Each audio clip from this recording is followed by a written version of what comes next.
man seen doom seen xarit seen frère maa leen woowoon tey jii di dimanche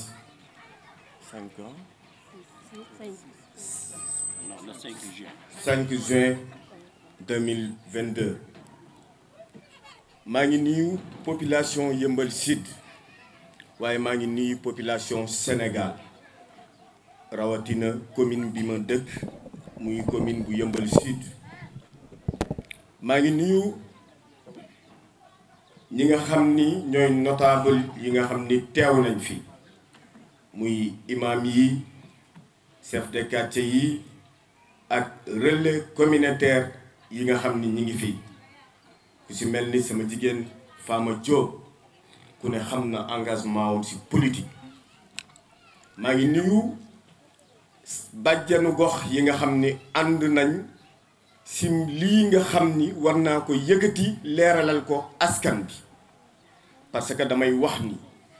nit ki dafa am looy gëm maa ngi nuyu bàjjan ndaak cubb parce que nag fii nag moom képp ku fi toog da nga wane sa bopp ñii nga xam ni toog nañ fii tey man ak ñoom démb la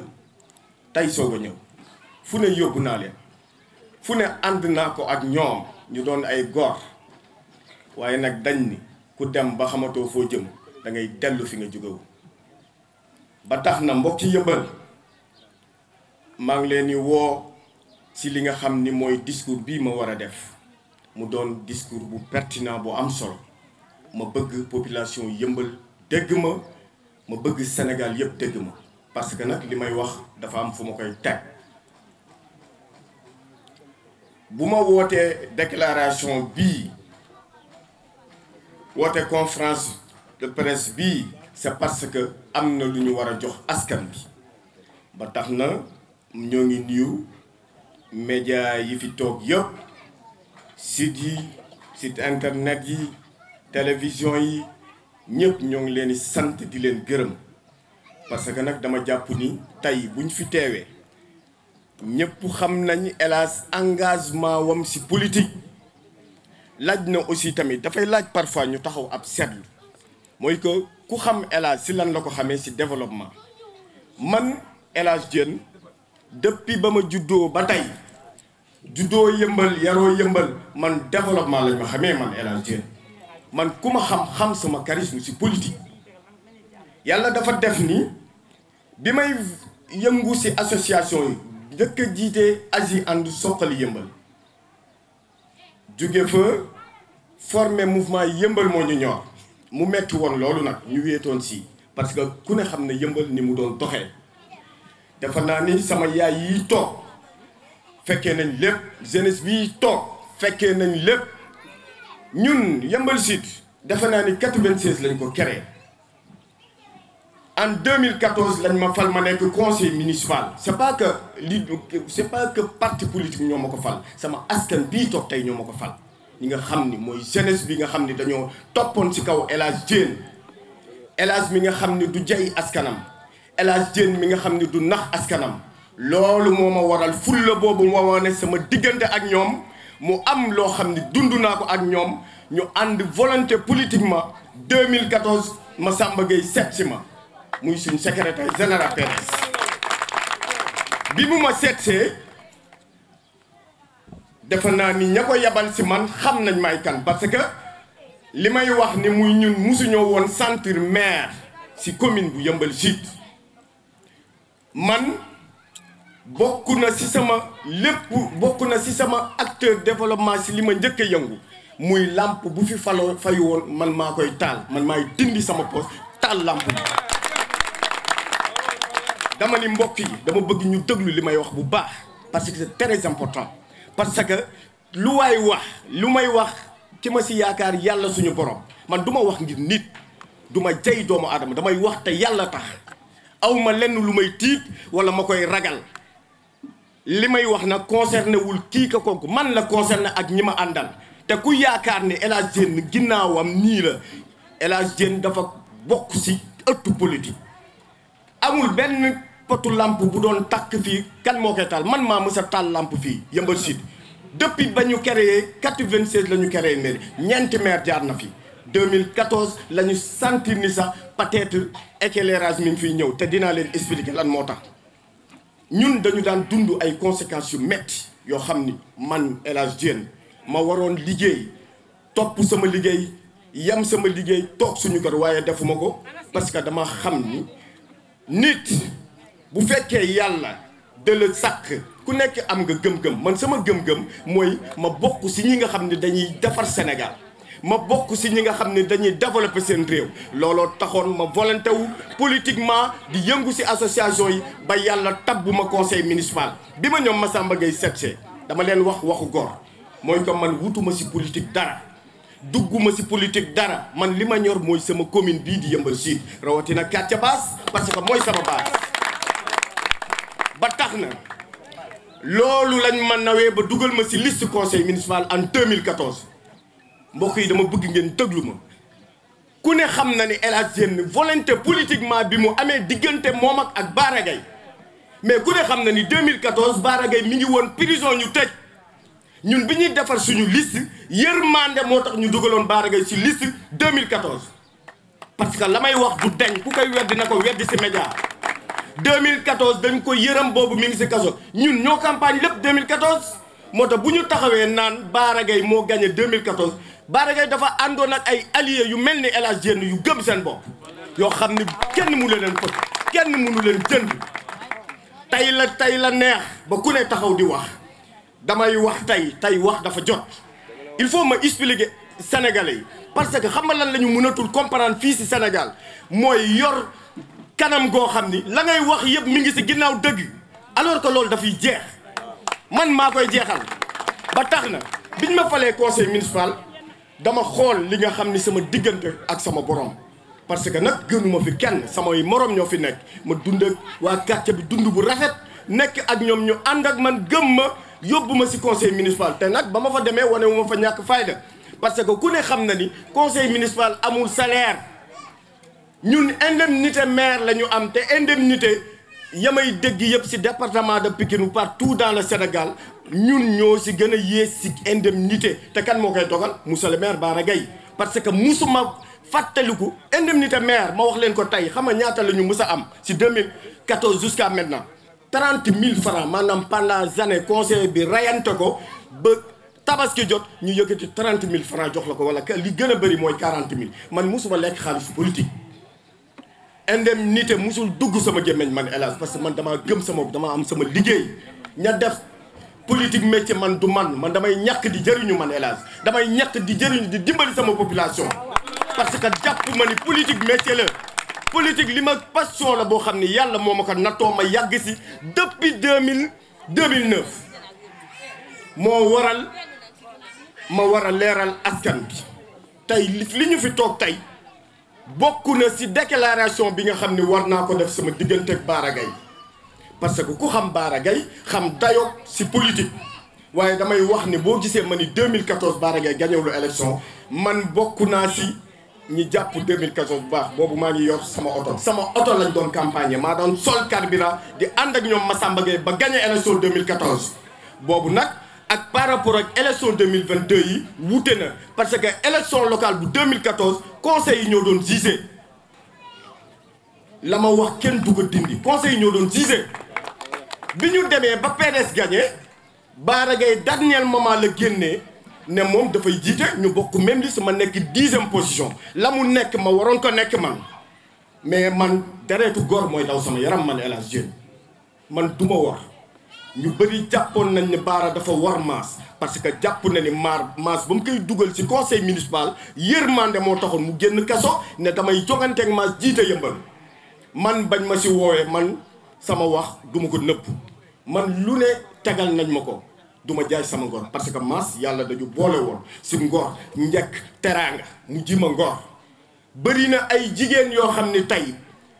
mën naa citer benn banque bu ñuy wax Cofina man maa ko njëkk indi Yeumbeul fii man ak Massamba Gueye moom mu bay si waaram man ma indi banque Cofina fii defal plus de 20 millions sama jigéen ñi toog tey mu metti woon loolu mais mu neexoon nekkoon bànneex si man parce que li tax saa bu ma xëyee dinaa gis jigéen ñi di dem di dóori waar mu jaraloon ma parce que yëmbal fii nga xam ne dañ fi dëkkee muy quartier basse insécurité bu mag moo fi nekkoon moo waraloon doonu ma tàyyi si lampe bu fay ma éclairage ko man lu ne sonn naa ko si éclairage yu yëmbal sud ba tax na gis nga ay nit bu ñuy ànd dañuy joxante cër 2022 bii nga xam ni dem nañ élection ku ne xam na El Hadj charisme politique am ku ne xam na El Hadj capacité politique am ku ne xam na El Hadj la ko politique jaral waaye nag man sama dëgg duma ko ragal féete dafay xañ a wërsëg dama àndoon ak Bara Gaye ba wan ko waa population yëmbal si wan ko Sénégal yëpp parce que dama jàpp ne ay nit bu ñuy ànd dañuy àndub nawle àndub góor parce que man dama jàpp ni képp ku ma àndal si àdduna ñuy dem si xare bokk benn yoon gaynde bu taxaw sama kanam ma effacé la man El Hadj Diène man loolu laa gëm moo waral tey yéen waa population yëmbal gis neen élection 2022 yi ni mu mujjee mooy que 90% man El Hadj maa ko liggéey 90% wu ndamu Yewwi Askan bi man maa ko liggéey waaye nag xam nga tey bu la yàlla defee ku ne xam na ni Bara Gaye 2014 amul base politique dafa am ay alliés yoo xam ni ñu mel ni man El Hadj jàmbaaru nekkoon jàmbaaru Bara Gaye waaye nag tey ji jàmbaaru yëmbal laa mësa toog mais dama foogoon ni sama ànd ak Bara Gaye àndug nawla la àndug góor pendant fukki at maa ngi ko ànd ak Bara Gaye fukki at du lu ndaw fukki at nga ànd ko ak nit musoo tàllal sa loxo ndomba tànku responsabilité man dem naa 2014 gagné élection locale mais ba ma waxee dama ni leen man soxlawuma adjoint soxlawuma dara parce que sama liggéey laa am man sama liggéey moo may dundal man lu may dundalee sama njaboot du politique moo ma koy may ña ko soxla nañ ko jël mais man soxlawuma ko xam lu ma ko soxla ndamu yëmbal parce que dama jàpp ni conseil municipal moom mooy Baye Fallu askan bi yéen tey jii yéen ñi fi toog ñëpp man maay seen Baye Fall man da ngeen ma yónni yéenay sama patron parce que conseil municipal amul salaire tey loi dani la bu fekkee dañ la tabb conseil municipal yow yaay représenté askan bi Yeumbeul Sud ñaata habitants la 120 000 habitants man na Bara Gaye nekkee élu noonu laa nekkee élu droit bi mu am droit boobu laa am man El Hadj Diène waaye wéeruma sama lépp ci politique parce que bu ma ko wéeroon du ñu gagné 2022 bii élection locale yi pourtant école Moussa Anta ñëpp xam nañ ni chaque élection man maa koy gagné Mamar Khary Moussa Anta Afia fépp man maa koy gagné parce que man maay gérer Moussa Anta ak Mamar Khary sama loxo la nekk man parce que population bi ñoo ma ko jox moo tax moom Bara Gaye liste 2022 yi man dama ni woon du ma bokk ci liste moom moo ma fekk sama ma toog jël sama carte d'identité ne élection yi dañ siy bokk mënoo si bañ a bokk ma ko koy sante parce que dafa nangu li yàlla dogal ba tax na saa waay bu ñuy ànd nañu ànd ci ngor dignité man mën naa ànd ak yow fukki at ak juróom benn tant que dévié wu ma wala wanoo ma lu tax ma bàyyi la duma la bàyyi moo tax mbokki yëmbal dama leen di xamal ni tey sama déclaration mooy bis ni ki tey bàyyi naa monsieur le maire Bara Gaye sama déclaration bis ni ki tey mooy yëmbal moo ma ñor Bara Gaye dañoo bokkoon benn yoon ñu waroon jubal boo xam ne dañ ci waxtaanoon ak askan bi parce que man duma jay nit ñu dem di jubal mu jàdd yoon ma ne ko fi nga jaar waroo fa jaar mu ne ma fii laay jaar parce que lan moo tax dafa jàpp ni moom boppam rek la gëmul kii ko koom Bara Gaye gëmul doomu yëmbal boppam la gëm mais dañ ko bëgg a xamal ni man El Hadj Diène damaa gëm sama bopp te yoon bi ma tracé fa ma ko tegoon mu jàdd man yoon boobu laay jubal man te moom dina si xam dara te dama bëgg a xam ni rendez-vous bi mooy lan ñi ngi jëm si élection législative Bara Gaye amul benn élection bu ma mës a ànd ak moom te gañewul fu ne gunge naa ko fa man lu ne sonn naa ko si politique man jaay naa sama alal finance ko ay jigéen ndax Bara Gaye man yàgg naa sagal Bara Gaye dafa jot xam nga li tax may leeral lii tey bu ma deful woon conférence de presse bii tey ñu ne El Hadj bàyyi na Bara Gaye dinañ ne lan moo tax mu bàyyi Bara Gaye waaye nag dafa am loo xam ne bu fekkee da nga tax yàgg a taxaw défendre askan bi booy reculer da ngay woowaat askan bi nga ni leen raison bii moo tax ma bàyyi Bara Gaye. Bara Gaye man El Hadj Diène maa ni Bara Gaye du gor jaam la man maa ko wax Bara Gaye tekkiwul dara tekkiwul tey tekkiwul suba man laa la bu ma naratee ànd ak Bara Gaye si politique mooy bàyyi naa politique man ku ma ko gis. ba tax na maa ngi leen di xamal ni yéen mbokk yëmbal dama nii la élection yii di ñëw du yomb si Bara Gaye parce que xam la moo tax ñàkk na frère Bara Gaye ñàkk na xarit Bara Gaye ñàkk na doomu ndey Bara Gaye ñàkk na koo xam ne da ko sàggane woon te tey ji yéen ñii fi taxaw yëpp surtout yëmbal yi xam ngeen li ngeen doon li ma doon daj si Bara Gaye man dama volonté woo sama yaay man maa ko convaincu si Bara Gaye sama yaay kenn moo ko gën a bëgg Bara Gaye parce que li may daj si Bara moo tax mais dafa metti ngay ànd ak nit nawloowu la faalewu la alors waaye tey Bara Gaye jaxase na ñoom nit ñi waaye loolu léegi dañoo comprendre parce que ñun nag ay góor lañ moo tax ma wëlbatiku demaat sa ña nga xam ne tey tàkkale woon na ñoom ma waxtaan ak ñoom parce que ñoom ay nitu góor lañ gis nga xam nga mbir mi lan la ku nekk ak sa vision xëy na ñooñu noonu toog ne patt mënuñoo wax tëdd seen kër am na ñoo xam ne bàyyi nañ politique ndax politique bu Bara Gaye ndax manque de considération bi mu am dama lay tontu fenn foo xam ne moom mën na fa tontu boppam te bu déggee lii ma koy wax na ma tontu directement ma tontu ko lu gën a pire. parce que xam la moo tax moom devant le public la taxaw ñu ne ko lan nga am ak ban problème nga am ak Karim Wade mu ne manque de considération moom moo taxaw ne kenn du ko dëxañ ci poos man Bara du ma dëxañ ci poos man Bara jënduma moomuma ba muy dëxañ ci poos man du ma mos sa fa weerukaayu kenn man du ma booyu kenn.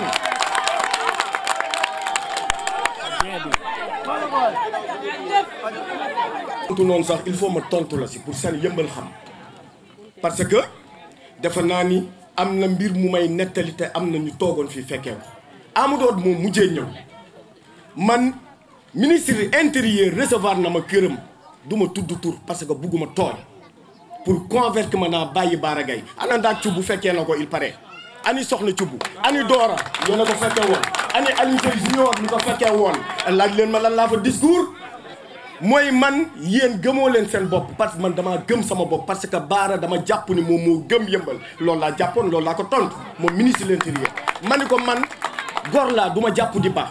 boo yoree sa xaalis téye ko man xam lu ma gëm yëmbal ma ni ko jour boobu laa wax ba yeey ko si ma ni ko da ngeen a foog ni yéen président Macky Sall ñaka fan pourtant commune yu yëmbal dañ si bokk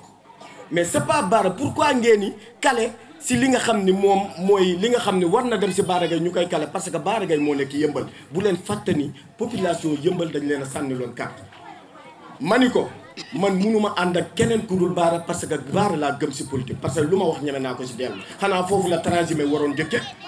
pourtant moo nekkoon kaaraange réew moo yoroon kaaraange réew mi ñii duñ ma bàyyi fen ba mu fay jóge discours bu pertinence laa fa def mooy la ma fa doon kaas mooy ndox mii ñu aménagé nañ ñu ko dindi depuis 2005 la inondé loolu laa fa doon kaas mais du sama intérêt boobu ministre Amadou musuma ko gis yàlla xam na musuma toog ak moom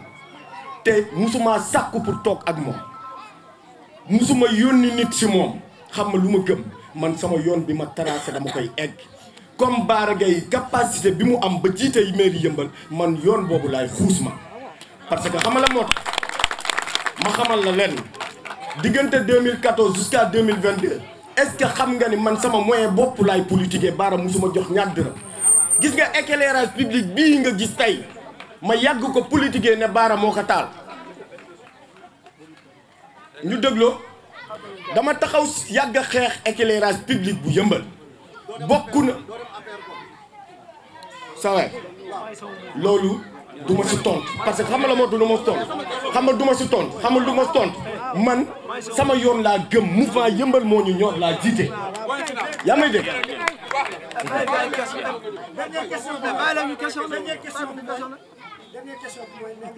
dafa naa ni asi la woon te ne tey ñu ñëw addira si yëmbal moo ñu ñor est-ce que xam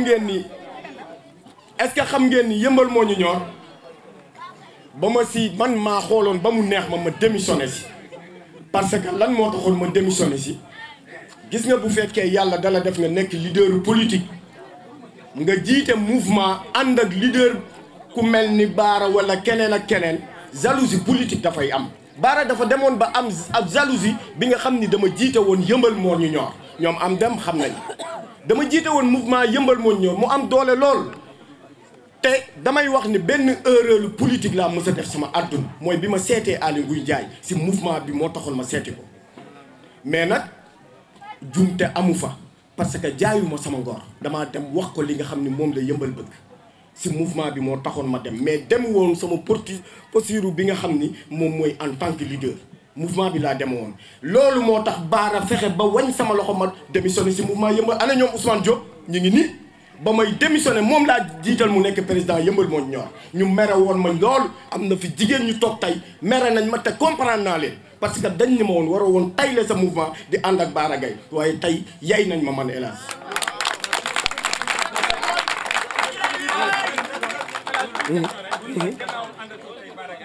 politique man maa ngi resté sama mouvement yëmbal moo ñu ñor parce que ñoom aussi bi ma jëlee décision bi ñoom ñoo ñëw def seen assemblée générale war ma jiitalaat Ousmane mais dafa démissionné si président bi jiitalaat ma li tax mooy dama leen xamal ni man damay jël sama yoonu bopp bi nga xam ni maanaam ku si nekk formé nga mouvement war a jongante élection législative yi naam duma candidat mais fas yéene naa ànd ak kenn élection parce que xam la moo tax ma war a c'est normal ma ànd ak kenn élection mooy dama war a wulli Bara Gaye wulli yu metti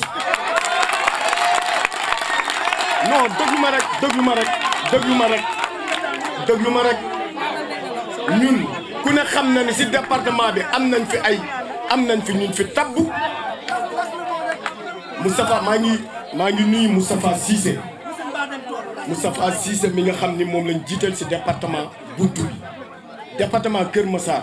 mouvement Buntu bi maa ngi nuyu aussi tamit ñoom am dem ñoom Maysa moom frère ñoom Aline Sey Junior jeunesse bi maa ngi leen di nuyu sama mbokk alpulaar yi les femmes braves les femmes Diop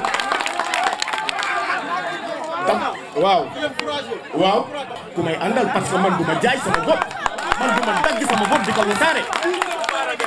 tout sauf Bara Gaye voilà ok waaw raison bi tax ma bëgg a bàyyi Bara Gaye dafa fekkante ni man dama jàpp ni ay nit bu ñu waxee ba d'accord ci kàddu nit ki ngay ànd ak moom toppeewu la benn condition